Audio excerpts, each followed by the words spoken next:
আসসালামু আলাইকুম। বাংলার সংবাদে সবাইকে স্বাগত জানাচ্ছি। আমি নাইম ফাথুম মুবিন। সংবাদ শিরোনাম। বাংলাদেশের সর্বশেষ গুরুত্বপূর্ণ আপডেট সংবাদে আপনাকে স্বাগত। শুরুতেই সংবাদ শিরোনাম, পরে বিস্তারিত। প্রথমেই জানাবো, দুই দেশের সমঝোতা ছাড়া হাসিনা দেশে ফিরে আত্মসমর্পণের সুযোগ নেই। ভারতে নির্বাসিত সাবেক প্রধানমন্ত্রী ও মৃত্যুদণ্ডপ্রাপ্ত আসামি শেখ হাসিনার দুই দেশের সরকারের পারস্পরিক সমঝোতা ছাড়া বাংলাদেশে এসে সরাসরি আত্মসমর্পণের কোনো আইনি সুযোগ নেই। তিনি দেশে ফিরলে তাকে গ্রেপ্তার হয়ে কারাগারে যেতে হবে এবং ফাঁসি রশিতে ঝুলতে হবে বলে জানিয়েছেন আন্তর্জাতিক অপরাধ ট্রাইব্যুনালের চিফ প্রসিকিউটর মোহাম্মদ আমিনুল ইসলাম। এদিকে জুলাই সনদ বাস্তবায়ন না হলে বর্তমান বিএনপি সরকারের পরিণতি বিগত ফ্যাসিস্ট আওয়ামী লীগের মতোই হবে। জাতীয় নাগরিক পার্টি এনসিপির কেন্দ্রীয় মুখ্য সংগঠক উত্তরাঞ্চল সার্জিস আলম জানিয়েছেন যে জুলাই সনদ বাস্তবায়ন না হলে বর্তমান সরকারের পরিণতি পতিত ফ্যাসিস্ট আওয়ামী লীগের মতো হবে। তিনি বলেন, এই দেশ দিল্লির তাবেদারিতে আর চলবে না। শহীদের রক্ত কখনোই আমরা বৃথা যেতে দেব না। হাদির রক্ত বৃথা যেতে দেব না। জানাবো, জুলাই শহীদদের কাছে চিরঋণী জাতি, বললেন বিরোধী দল নেতা। জুলাই আন্দোলনে শহীদেরা নিজেদের বুকের তাজা রক্ত দিয়ে জাতিকে এক মহৎ ঋণে আবদ্ধ করে গেছেন বলে মন্তব্য করেছেন জাতীয় সংসদে বিরোধী দলীয় নেতা ও জামাত ইসলামের আমির ডাক্তার শফিকুর রহমান। তিনি বলেছেন, আমরা তাদের কাছে চিরঋণী। আজ আমাদের শপথ নিতে হবে যে আমরা জুলাই শহীদদের যথাযথ মর্যাদা দেব। এরপর জানাবো, সাভারে আওয়ামী লীগের 14 নেতাকর্মী গ্রেপ্তার। ঢাকা সাভারের আরিচা মহাসড়কে মিছিলের সময় কার্যক্রম নিষিদ্ধ আওয়ামী লীগ এবং এর অঙ্গ সহযোগী সংগঠনের 14 জন নেতাকর্মীকে গ্রেপ্তার করেছে পুলিশের সময় 4টি হাইস গাড়ি, 7টি মোটরসাইকেল এবং একটি ব্যানার জব্দ করা হয়েছে। আজ সাভার উপজেলার ভারতুকা ইউনিয়নের ভাঙা ব্রিজ এলাকায় এমন ঘটনা ঘটে। এবং সর্বশেষ জানাবো, মার্কিন F-18 যুদ্ধবিমানের অবস্থান লক্ষ্য করে ব্যাপক ড্রোন হামলা চালালো ইরান। ইরানের সেনাবাহিনী জানিয়েছে তারা তাদের চলমান সায়েকে অভিযানের 8ম ধাপ শুরু করেছে। পর্যায়ে মধ্যপ্রাচ্যে অবস্থিত মার্কিন সামরিক ঘাঁটিগুলো লক্ষ্য করে নতুন করে ড্রোন হামলা চালানো হচ্ছে বলে জানানো হয়েছে। এই দাবির ভিত্তিতে আজ আল জাজিরার খবর প্রকাশ করেছে। প্রিয় দর্শক, এতক্ষণ শুনছিলেন সংবাদ শিরোনাম, এবারে বিস্তারিত। তবে তার আগে বন্ধুরা, অনুরোধ থাকবে এই সংবাদটিতে একটি লাইক দিন।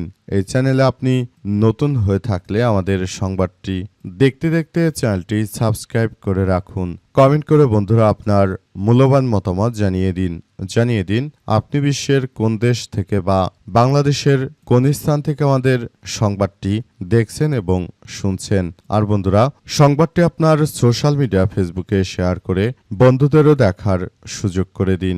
গাজা যুদ্ধে আপনি যদি নিরীহ ফিলিস্তিনিদের ভালোবেসে থাকেন বন্ধুরা, কমেন্টে ইয়েস লিখে পুরো বিশ্ববাসীকে আমাদের এই তাজা আপডেটটি দেখার সুযোগ করে দিন। এবারে বিস্তারিত। জুলাই শহীদদের কাছে আমরা চিরঋণী, বললেন জামাতের আমির। বাংলাদেশ জামাত ইসলামের আমির ডাক্তার শফিকুর রহমান জানিয়েছেন যে যারা বাংলাদেশে জুলাই করেছে তাদের কাছে আমরা চিরঋণী, কারণ এই জুলাই হয়েছে বলেই আজ আমরা জনসম্মুখে কথা বলতে পারি। জুলাই হয়েছে বলে আজ জামাতের আমির হিসেবে আমি বাইরে আছি, তা না হলে এখনো আমার জেলে থাকার কথা। সুতরাং এই একটি জুলাইয়ের কারণে আমরা বিগত কত বছর ধরে যে অপেক্ষা করেছি সেই জিনিসটি আমরা দেখতে পেলাম। আমরা আসলে কোনোভাবেই এই জুলাইকে আমরা খাটো হতে দেব না। বিএনপি যেটা শুরু করেছে, তারা যে ধরনের কার্যক্রম শুরু করেছে সেটা তাদের ব্যাপার, কারণ তাদেরকে আমরা বলতে পারি না যে আপনারা এসব বিষয়ে এভাবে করেন। তিনি আরও জানিয়েছেন যে যদি তাদেরকে আমরা বলতে পারতাম তাহলে তাদেরকে বলবো যে আপনারা জুলাই শহীদের সঙ্গে এই ধরনের অনাচার করবেন না। যদি এটা করতে থাকেন তাহলে ভবিষ্যতে আমাদের সবার জন্যই এক ভয়াবহ বিপর্যয়কর পরিস্থিতি অপেক্ষা করছে।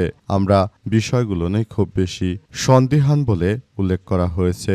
যদি জুলাই সনদ যথাযথ সময়ে না হতো তাহলে এটি আমাদের বাংলাদেশিদের জন্য এক ভয়াবহ বিপর্যয়কর পরিস্থিতি হতো।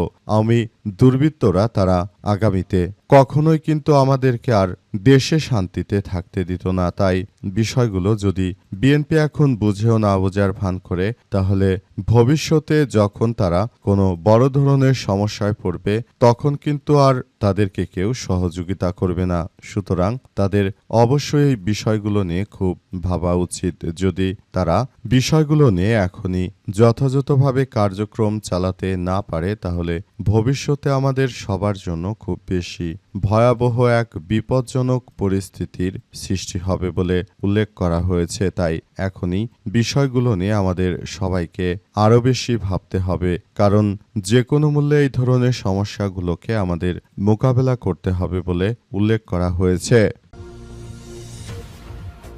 দুই দেশের সমঝোতা ছাড়া শেখ হাসিনার দেশে ফিরে আত্মসমর্পণের কোনো সুযোগ নেই। ভারতে নির্বাসিত সাবেক প্রধানমন্ত্রী ও মৃত্যুদণ্ডপ্রাপ্ত আসামি শেখ হাসিনার দুই দেশের অর্থাৎ বাংলাদেশ ও ভারতের মধ্যে পারস্পরিক সমঝোতা ছাড়া বাংলাদেশে এসে সরাসরি আত্মসমর্পণের কোনো আইনি সুযোগ নেই। তিনি দেশে ফিরলে তাকে গ্রেপ্তার হয়ে কারাগারে যেতে হবে এবং ফাঁসি রশিতে ঝুলতে হবে বলে জানিয়েছেন আন্তর্জাতিক অপরাধ ট্রাইব্যুনালের চিফ প্রসিকিউটর মোহাম্মদ আমিনুল ইসলাম।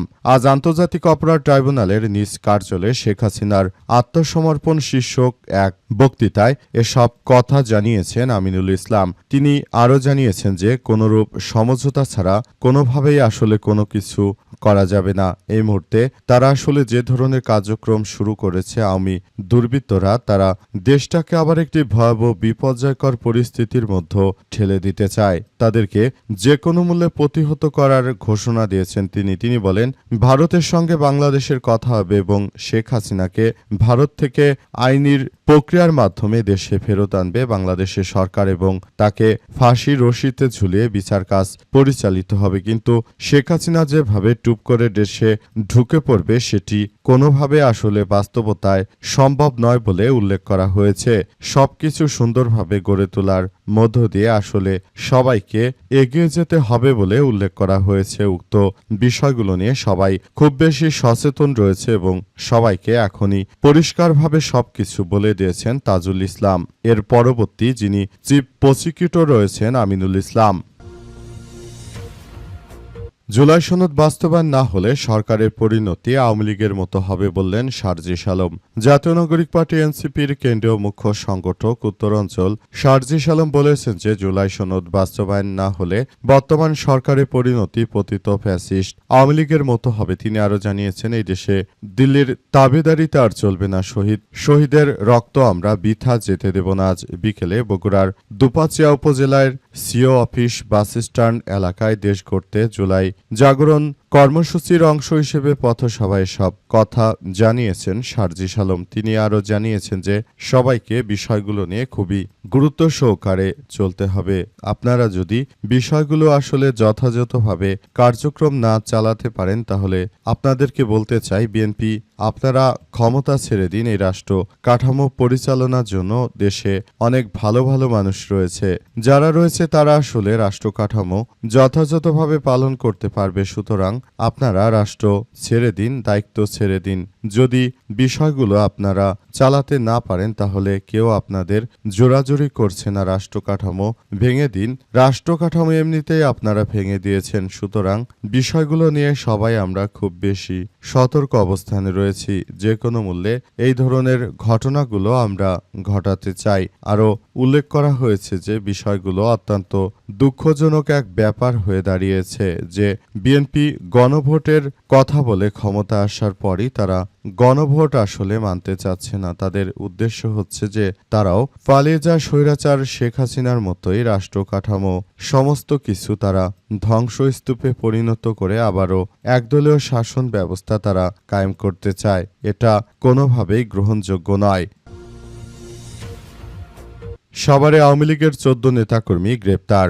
সাভারের ঢাকা আরিচা মহাসড়কে ঝটিকা মিছিলের প্রস্তুতিকালে কার্যক্রম নিষিদ্ধ আওয়ামী লীগ ও এর সহযোগী সংগঠনের 14 নেতাকর্মীকে গ্রেপ্তার করেছে পুলিশের। সময় 4টি হাইস গাড়ি, 7টি মোটরসাইকেল এবং একটি ব্যানার জব্দ করা হয়েছে। আজ বিকাল 5টার দিকে সাভার উপজেলার ভারতুকা ইউনিয়নের ভাঙা ব্রিজ এলাকায় এমন ঘটনা ঘটে। আটককৃতরা হলেন ইব্রাহিম 23, সাগর মোল্লা 40, মোহাম্মদ রিফাত আলী 37, রাজু আহমেদ 32, অলিল মিয়া 42, রাজীব সরকার 31, প্রদীপকুণ্ড 40, শহীদ হোসেন 57, রতন রাজবংশী 45, মোকসেদুর রহমান সোহাগ 18, হৃদয় হোসেন 20, জীবন সাহা 20, মোকামেল হোসেন পারভেজ 30 ও সজীব মিয়া 24। পুলিশ জানিয়েছে যে আওয়ামী লীগের 35 থেকে 40 জন নেতাকর্মী ব্যানার লাঠিসোঁটা নিয়ে ঢাকা আরিচা মহাসড়কে ঝটিকা মিছিলের প্রস্তুতি নিচ্ছিল। খবর পেয়ে স্থানীয় বিএনপির নেতাকর্মী এবং ভার্তুকা পুলিশ ফাঁড়ির সদস্যরা ঘটনাস্থলে গেলে মিছিলকারীরা ছত্রভঙ্গ হয়ে পালিয়ে যায়। সময় 14 জনকে গ্রেপ্তার করা হয়েছে। কয়েকজন পানিতে নেমে সাঁতরে পালিয়ে গেছে। আটককৃতদের কাছ থেকে 4টি হাইস মাইক্রোবাস, 60টি মোটরসাইকেল এবং একটি ব্যানার জব্দ করা হয়েছে। পুলিশ জানিয়েছে যে আটককৃতদের মধ্যে কয়েকজন রেন্টের কার প্রতিষ্ঠানের চালক এবং বাকিরা আওয়ামী লীগ এর সহযোগী সংগঠন। তারা রেন্ট কারের থেকে গাড়ি ভাড়া নিয়ে তারপর মূলত আওয়ামী লীগের মিছিল করার জন্য তারা মাঠে নেমেছিল, কিন্তু তারা বিএনপির ভয়ে আদতে মাঠে দাঁড়াতে পারেনি বলে এমন কথাই জানা গেছে। এবং এছাড়াও আরও উল্লেখ করা হয়েছে যে বিষয়গুলো খুবই গুরুত্ব সহকারে আমরা দেখভাল করছি। আওয়ামী দুর্বৃত্তরা তারা যেন এই ধরনের কোনো ঘটনা আর ঘটাতে না পারে সেই বিষয়গুলো খুব গুরুত্ব সহকারে দেখভাল করা হচ্ছে।